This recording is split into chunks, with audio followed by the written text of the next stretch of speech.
In the good old colony days, when we lived under the king, was a miller and a weaver and a little tailor, three jolly rogues of Lynn. Three jolly rogues of Lynn, three jolly rogues of Lynn, was a miller and a weaver and a little tailor, three jolly rogues of Lynn.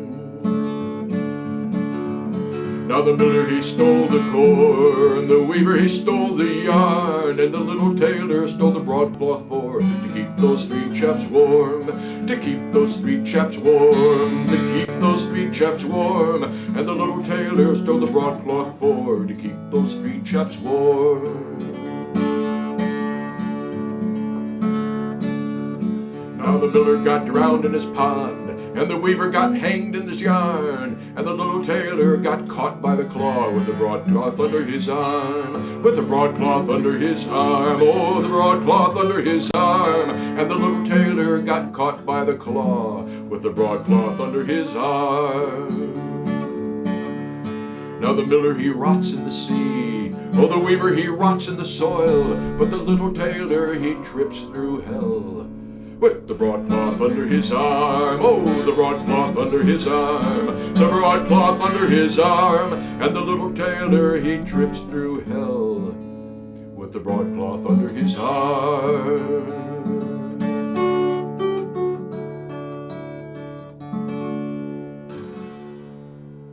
In the good old colony days, when we lived under the king. We're going to take a trip now into the American Revolution. Oh, by the way, and the little tailor got caught by the claw. That means the devil. Back in early New England, I guess because the devil had claws, all they had to do was say the claw, and that meant the devil. So, the American Revolution, the good old colony days. We're going to have to spend a couple minutes with the French and Indian War, because that had quite an effect on the American colonies, and really, in some ways, precipitated the American Revolution.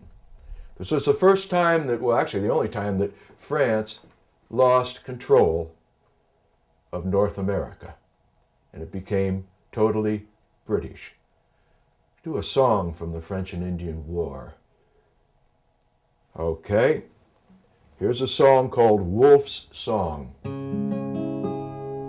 It was originally called Why Soldiers Why, but it was turned into Wolfe's Song because apparently one of the great battles, I believe it was Quebec, and the Plains of Abraham, Wolfe, well, he got killed. Probably wouldn't have had anything to do with this song, except the night before, Wolfe, who was very popular with his men, and liked to hang out with them and drink with them, he got up on the table and toasted to his death the following morning. Now, that may not again have been memorable because he was always doing that. But as I said, the following morning he did fall in battle. And from then on, the song is called Wolfe's Song.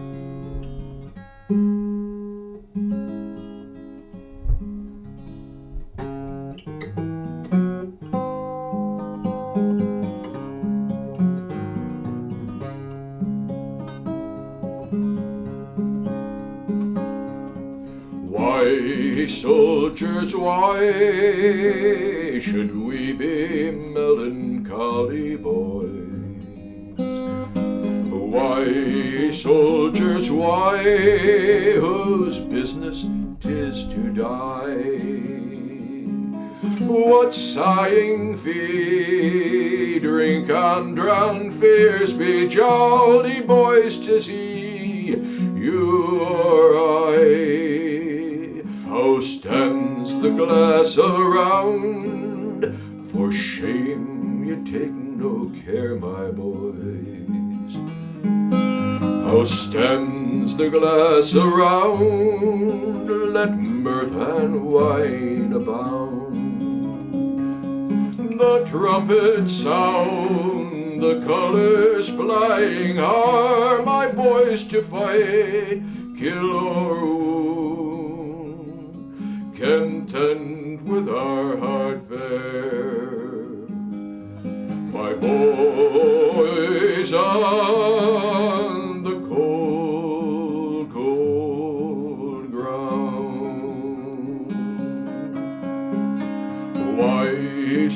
soldiers, why should we be melancholy boys? Why, soldiers, why, whose business 'tis to die? What sighing fear, drink and drown fears, be jolly boys, 'tis he, you or I, cold, hard, wet or dry. We're always bound to follow boys and scorn to fly. 'Tis but vain, I mean not to upbraid you boys. 'Tis but vain for soldiers to complain. Should the next campaign send us to him who made you boys were free from pain, and should we remain, then a bottle and a kind landlady cures all again.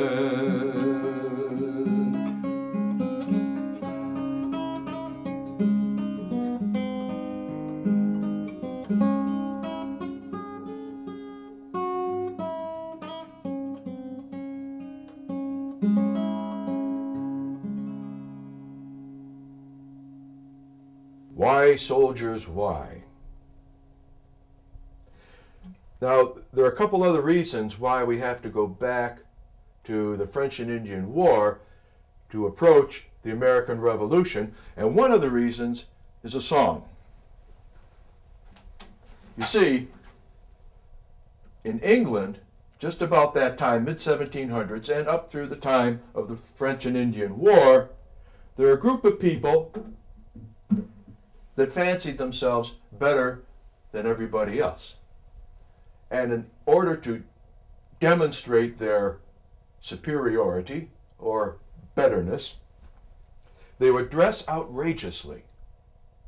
Sounds a little familiar, doesn't it?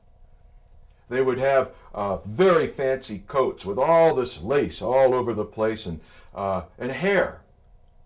Yes, hair was very important.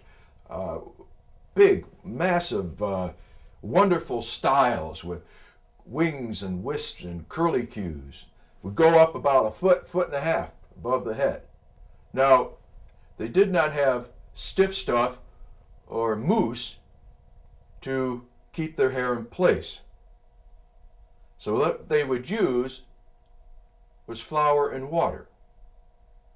Paper mache, I suppose. Come on, it works.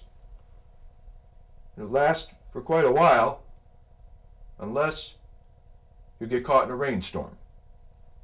Get caught in a rainstorm and then the sun comes out and the whole thing starts to bake. So now you're sort of wearing a loaf of bread. They had some other problems with it.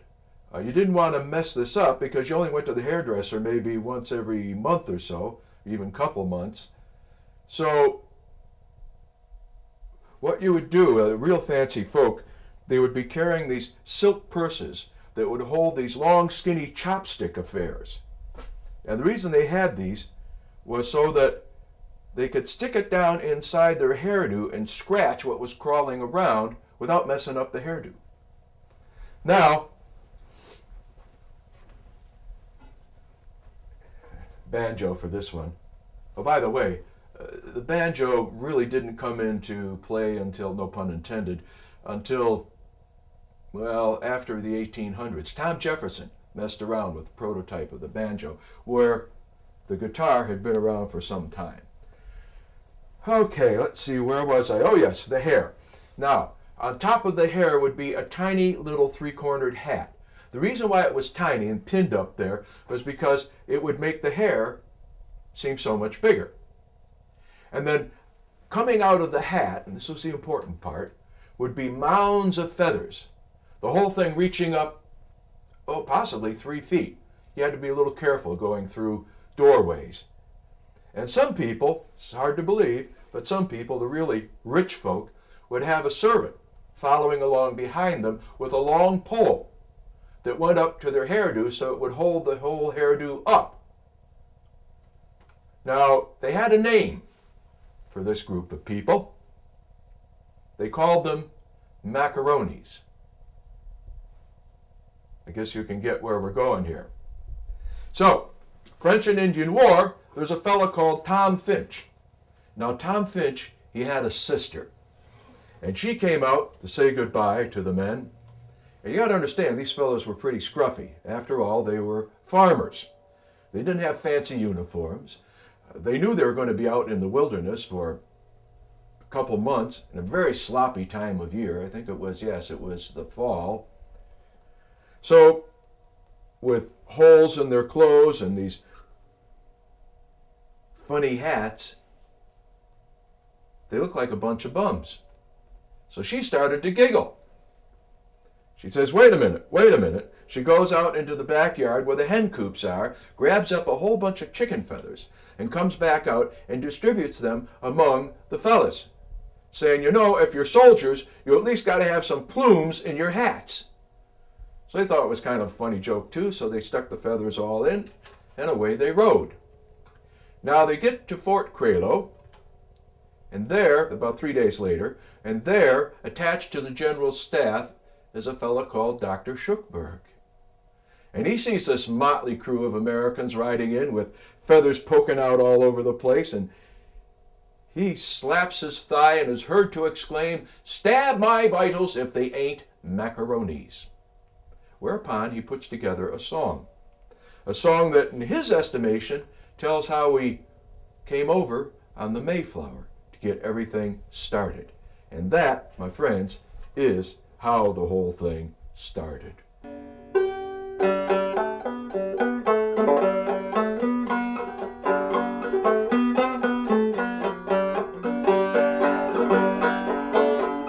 If Yankees you would have a song, and who should nation find one? In the chorus all along, I guess you'd like to join one.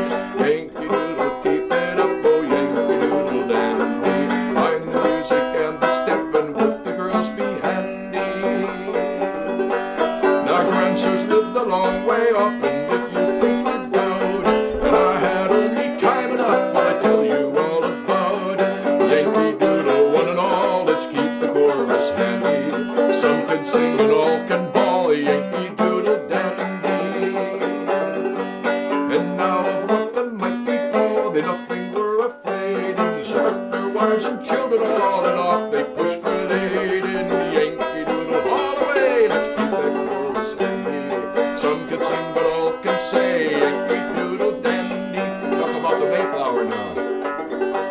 Well, there they got a monster ship as big as any gun, all configured for the trip, I guess was neatly done to it. Yankee Doodle all aboard, pipe out the boats and handy. Young and old struck up and roared, Yankee Doodle dandy. But then a dreadful storm arose, a dangerous case they stood in. Rain and hail and sleet and snow, this hasty pudding. Now the fair were stout and strong, and all good works were handy. Join the chorus and the song of Yankee Doodle dandy. And now this noble ship once more, as staunch as ever man trod, approached the sandy desert shore and landed then on Cape Cod. Yankee Doodle all away, let's join the chorus handy. As some can sing and all can say, Yankee Doodle dandy. And every day for many a week, beginning with each Monday, we watched and worked and fought like Greeks and went to church on Sunday. Yankee Doodle's heroes great and all good works are handy. Join the chorus and the song of Yankee Doodle dandy. Yankee Doodle all the way, let's keep that chorus handy. Some can sing but all can say, Yankee Doodle dandy. Yankee Doodle came to town riding on a pony, stuck a feather in his hat and called it macaroni. Yankee Doodle, keep it up, Yankee Doodle dandy. Mind the chorus and the step, and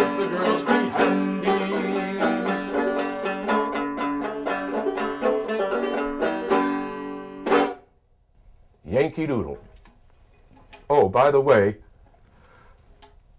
where did that phrase come from? That word, Yankee, Yankee? Well, it turns out that it actually got its start with English pirates. Way before, 100 years before the Revolution, they would refer to Dutch pirates, or even Dutchmen, as Yankees or Yankees. So it eventually became Yankees. Now this led in to the American Revolution, because this great war that was fought all around the world that Britain did win still had to be paid for. They start thinking, well, the American colonies made out like bandits on this one. They don't have to worry about the French, they don't have to worry about the Indians. They got wonderful trade going. Maybe they should help out just a little bit. So they start passing these acts to try and raise a little capital.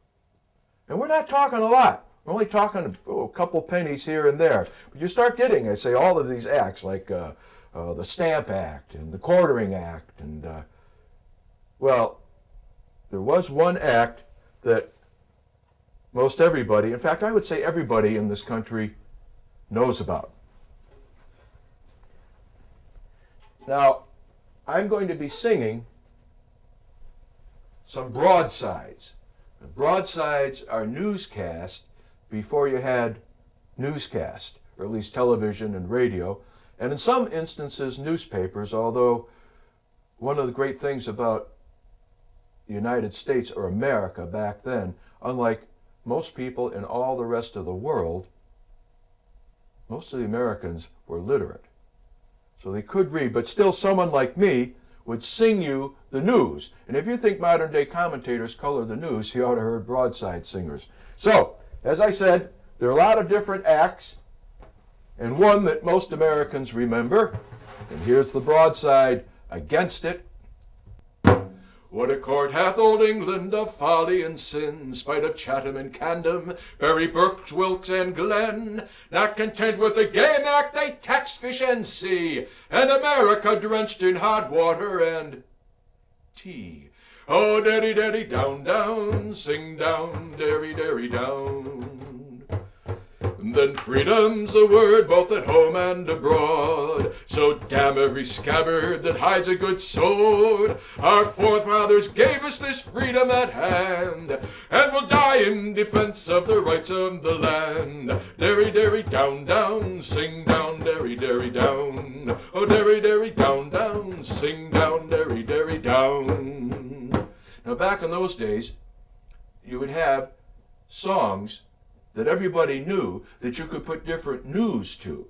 And back then, most people knew the Down, Derry, Down songs. So if I were singing that to you in some tavern, you would all chime in and go, down, derry, derry, down, down, smack your mug on the table, down, derry, derry, down, oh, derry, derry, down, down, sing down, derry, derry, down. That's how things would progress along. Now, there are a lot of songs about the Boston Tea Party. Wonderful broadsides. And I've always felt that folk songs, put in their proper context, can give you an idea of the spirit of the people that are singing them.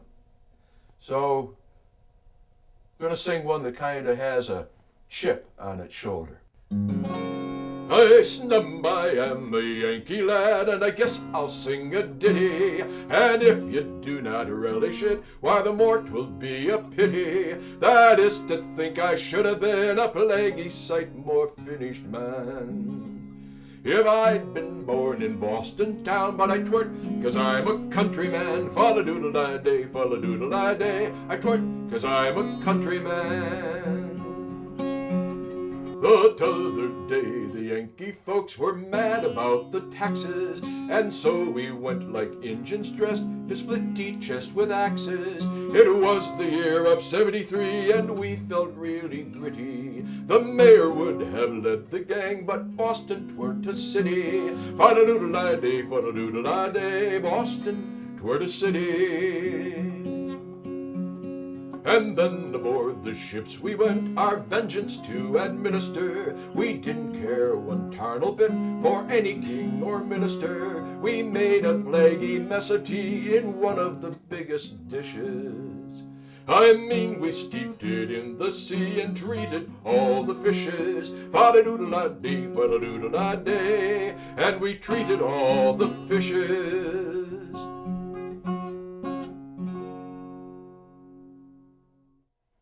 And another one, same subject, music's a little different.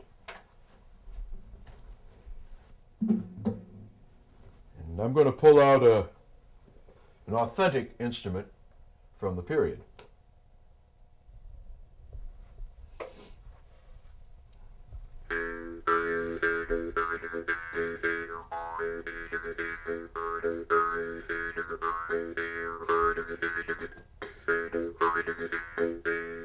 Tea ships near to Boston, lying on the wharf, a warlike crew, sons of freedom never dying, then appeared in view. With a ring-tum-ding-tum, oh, fall-a-ring-tum, then appeared in view. With a ring-tum-ding-tum, a fall-a-ring-tum, then appeared in view.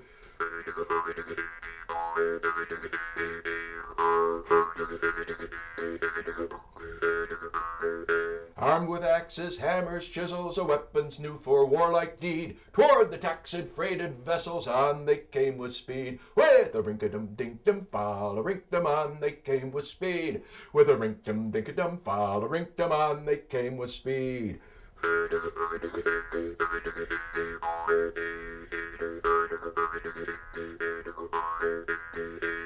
Overboard she goes, my boys, heave-ho, the darkening waters roar. We love our cup of tea full well, but we love our freedom more. With a rink-dum-ding-dum, a fall-a-rink-dum, we love our freedom more. With a rink-dum-a-ding-dum, fall-a-rink-dum, we love our freedom more.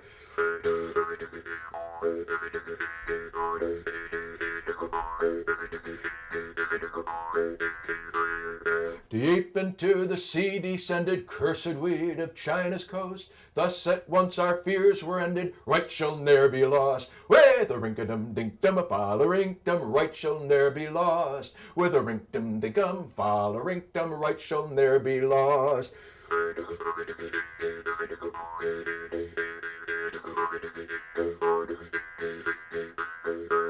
With a rink-dum-ding-dum, a fall-a-rink-dum, right shall ne'er be lost. With a rink-dum-a-ding-dum, a fall-a-rink-dum, right shall ne'er be lost. With a rink-dum-ding-dum, a fall-a-rink-dum, right shall ne'er be lost. But things began to boil over, and we started shooting at each other.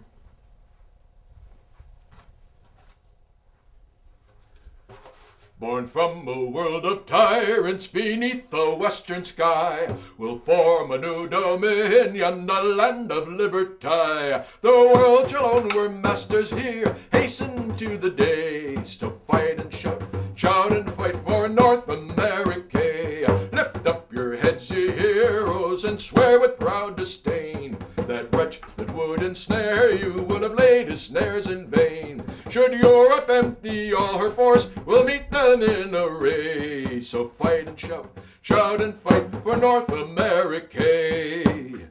So now things have heated up, and we're starting to shoot at each other. Lexington and Concord, and the British troops are besieged in the city of Boston, and colonial troops are starting to gather around by the hundreds and then by the thousands. And the British troops start singing, you'll recognize the tune. You simple Bostonians, I'd have you beware of your liberty tree, I would have you take care. For if that we chance to return to your town, your houses and stores will come tumbling down. Oh, derry, derry, down, down, sing down, derry, derry, down. Another tune was taking precedent, again, that you will recognize from early on. This was when the Yankees took over that song that was making fun of them, ridiculing them, and made it their own.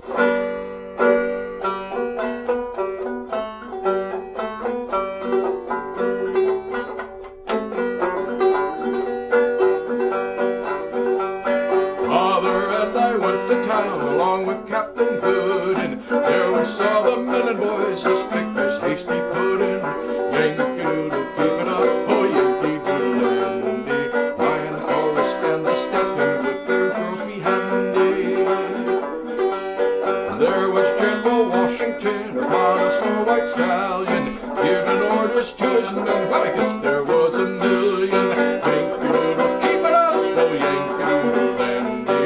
Find the chorus and the steppin' with the girls be handy. Now, some of the New Englanders didn't like the fact that they were surrounded by Virginians, particularly their leader. Comes out in some other verses. There was General Washington upon a snow-white charger. He looked as big as all outdoors and thought himself much larger. Yankee Doodle, keep that up, Yankee Doodle dandy. Mind the chorus and the step, with the girls be handy. Yankee Doodle came to town riding on a pony, stuck a feather in his hat, called it macaroni. So, next episode, we go to war. We start shooting at the redcoats. We play around with some of the uniforms. I might even get a chance to explain to you what I'm wearing. Oh, we'll look a little more closely at some of the weapons, too, as we join the Continental Army in the American Revolution. See you next time. There was General Washington upon a snow-white charger. He looked as big as all outdoors.